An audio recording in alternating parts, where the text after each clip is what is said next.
Let's pause here. I'm driving on the road that separates Haiti from the Dominican Republic. Right here. It's the border that divides two very different countries.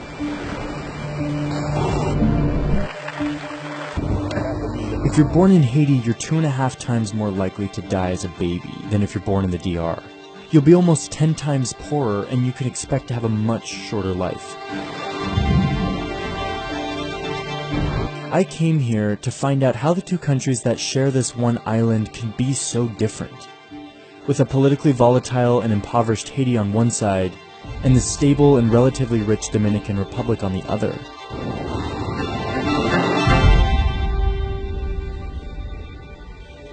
How did this line produce two totally different worlds?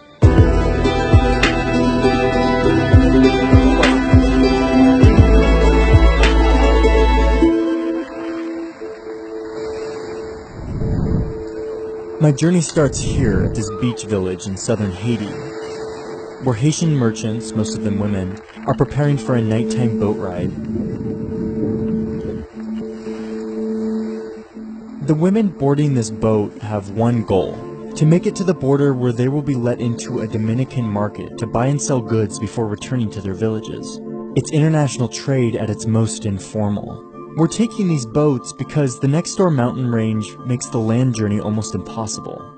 These worn-out wooden boats have been making this exact journey twice per week for decades, and yet the process remains chaotic and unorganized, as if it's happening for the first time.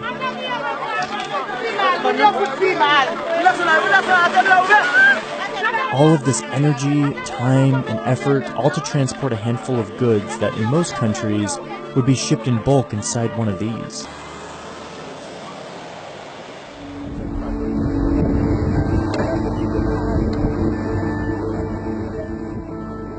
We make this 7-hour journey to the border town, arriving around 4 a.m.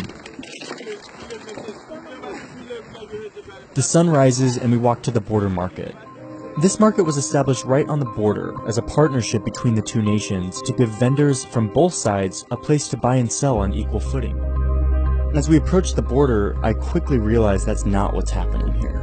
So I'm looking across the border right now into the market, and you can see that Dominicans are already setting up. This is one of the big complaints of the Haitians.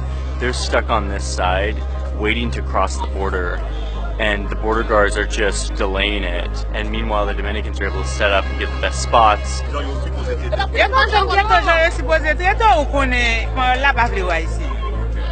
These Haitians come from miles away on this grueling boat journey that I know now firsthand is very grueling, and they get to the border and the guards stop them for no reason. They're supposed to open it up for everyone at the same time.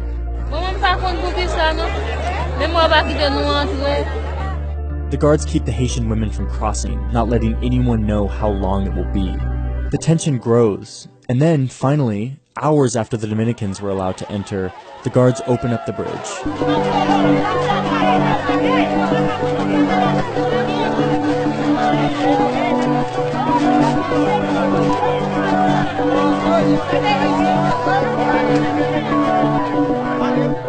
They buy and sell for the day before returning to the boats to make the journey home.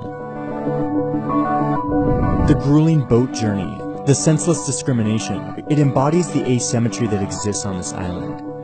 Watching it happen, it's impossible not to ask how it got like this. There are a few key things that explain how this island produced two very different countries. But if you want to get at the very root of it, you have to go back to when this island was owned by two European powers, France and Spain. This island is actually the first place that Christopher Columbus set up a colony in the New World on his first voyage back in the 1490s. France wanted a piece of this island because it was rich in resources like sugar and coffee. So they fought a war with the Spanish, and they ended up splitting the island in two. One side would be the Spanish colony of Santo Domingo, and the other side would be the French colony with the same name, Saint-Domingue, just in French. And that is the most important part of understanding this whole thing, is how these imperial powers treated their colonial possessions. The French exploited the land. They brought in tons of slaves, and they were interested in making Saint-Domingue solely an economic producer. They destroyed the soil from aggressively harvesting the same crop year after year. and they created a group of very resentful, overworked, and abused slaves that eventually rebelled. The Spanish had a different approach. After establishing domination on this island by massacring the indigenous population, they didn't exploit it like the French did. Instead, they went to places like Mexico and Peru to look for gold. So they didn't bring nearly as many slaves onto this island, and as a result they weren't nearly as profitable a colony. Instead, the Spanish integrated with the remaining indigenous population by recognizing the native leaders' authority and intermarrying with the locals. The result was a smaller and more racially mixed population, with a sustainable economy and a political system, something totally absent from France's colony. This becomes really important in the early 1800s when independence comes around. Haiti declares independence, fights off the French, and basically declares itself the first black former slave republic in the world. They do so with very little framework for a society and for a government. And they also do so with land that has been exploited year after year with the same crop, which basically destroys the fertility of the land. And to add to all of that, because they were this first black republic, the world essentially isolated them. The United States didn't want to recognize the independence of a black nation. They thought it might become a slave empire and seek revenge. The French showed up on Haitian shores soon after independence and said, "You owe us a debt for all of the assets that you stole from us when you became independent, all these economic assets, you owe us that debt. You have to pay it over the next 30 years. This crippling debt, Haiti did pay back over years, but it really hampered their development. This history doesn't exonerate the dictators and corrupt politicians that have plagued Haiti's development since its independence, but it helps explain them. Suffocating embargoes and the independence debt, as well as the lack of any tradition or investment in governmental institutions, guaranteed Haiti's failure from the moment it was born, and a racist world made sure of it. That racism isn't just embedded into Haiti's history. It is in fact very alive today. As I drive up the border, by coincidence my driver is also a Dominican Border Patrol official. We have hours in the car where he slowly and cautiously tells me about how immigration policy has changed in the Dominican Republic in recent years. ¿Qué pasa, Johnny? El Estado Dominicano ha tomado una decisión de saber regularizar, saber dónde están los haitianos que están en República Dominicana, saber dónde están y saber cuántos son y en qué sitio están cada uno.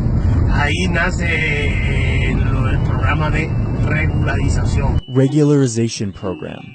That's a euphemism. He's talking about a policy of targeting anyone of Haitian descent, even citizens, rounding them up and deporting them. There's always been anti-Haitian sentiment in the Dominican Republic, usually resulting in racist violence.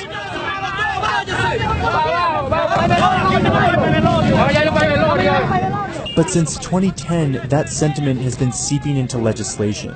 The Dominican Constitution that was drafted in 1929 says that anyone born in the country is automatically a citizen, even if your parents were undocumented immigrants. This is the same in places like the United States. But the DR rewrote its constitution in 2010 to only give citizenship to those born on DR soil to legal residents.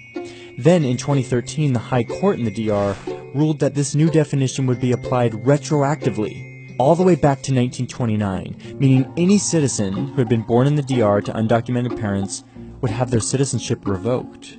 More than 200,000 Dominican citizens were suddenly stateless.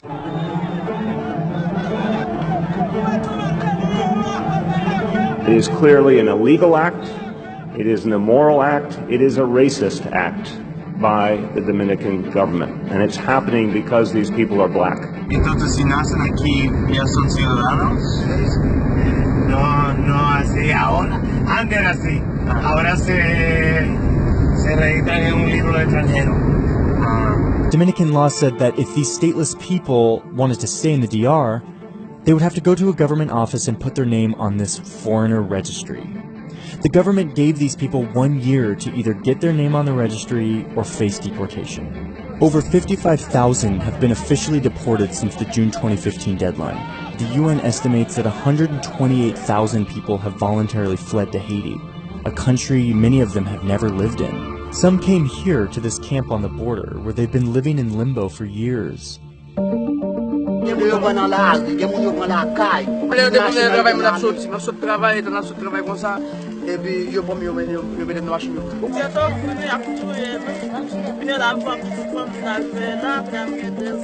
Having 200,000 people being able to vote in an election could change an outcome. They gon' bet with the cochon yo m'seré yo. Oh, des doigts yo tourner encore. Yo voulais calmer tout ça m'dégé là-dedans. Cochon m'dégé gaspiller, me faire cadeau yo pour remercier bon ba yo té yo. Yo te voulais calmer yo frère. Il a été dissimulé, était obtué. Pendant là, nous dormons, j'ai nous fermé. Et là, nous notre papa, nous avons levé pour les Haïtiens. Que nous toujours à sauter, nous pensons qu'on va vivre pour nous, qu'on va maltraiter nous. On va tuer nous tous, peut-être dans le monde, dans la capitale. The moment I cross into the DR, I start to see what this crackdown looks like. On a 75-kilometer bus ride, we pass 8 security checkpoints, in which security personnel board the bus to eye who is on it and in some cases check papers. But each time we stop, they seem to only check the papers of the same few passengers. Just check the passports of the 3 darkest Jews on the bus. Me and the 2 guys in front of me were the darkest guys on this bus. And you're the only passports they checked. That's my translator, Pascal. He's an American citizen, but everywhere we go in the DR, security forces keep asking him for his passport. Halfway through the journey, we pull off the road into a facility where a few young military guys are sitting around, and our driver brings this woman and her 2 children over to the military guys. She's speaking in perfect Dominican Spanish to them, claiming that her children are Dominican and that the driver brought us to this checkpoint to turn her in because she's black. None of this seems to matter. She doesn't have her papers, and her skin color seems to be all the guards need to see.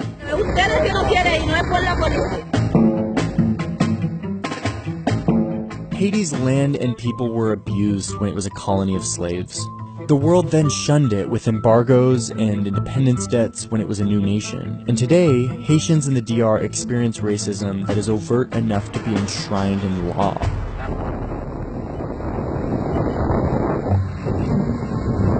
As we drive up this very curvy road, I have the DR to my right and Haiti to my left. Back when the French were here, this was the richest colony on earth. But that came at a price, not only to abuse slaves, but also to the land that they worked. Clear-cutting and single-crop planting continued after the French left. But instead of being used to make fancy French furniture, the trees were burned to cook food. This explains what I'm seeing when on my right there's lush jungle, and on my left there's bare and eroding hillsides. Zoom out a little bit and it's very clear. I follow the border road all the way north until I hit another market town. I wanted to see if the same discriminatory dynamics played out up here as they did down south. This market was built with money from the European Union and the UN Development Program, with the specific intention of creating a space where communities from both sides could come and buy and sell on equal footing. We're rolling through the market, and once again, like we saw in the southern market, the Dominicans are first setting up. I walk to the border and find this huge group of people at this gap in the fence, paying a border guard to get in early. The dynamic is the same as down south, only with a few more overt bribes, and border guards who seem to have no problem hitting Haitians with a stick. After hours of waiting for guards to open the gate for everyone, the Haitians are finally let in.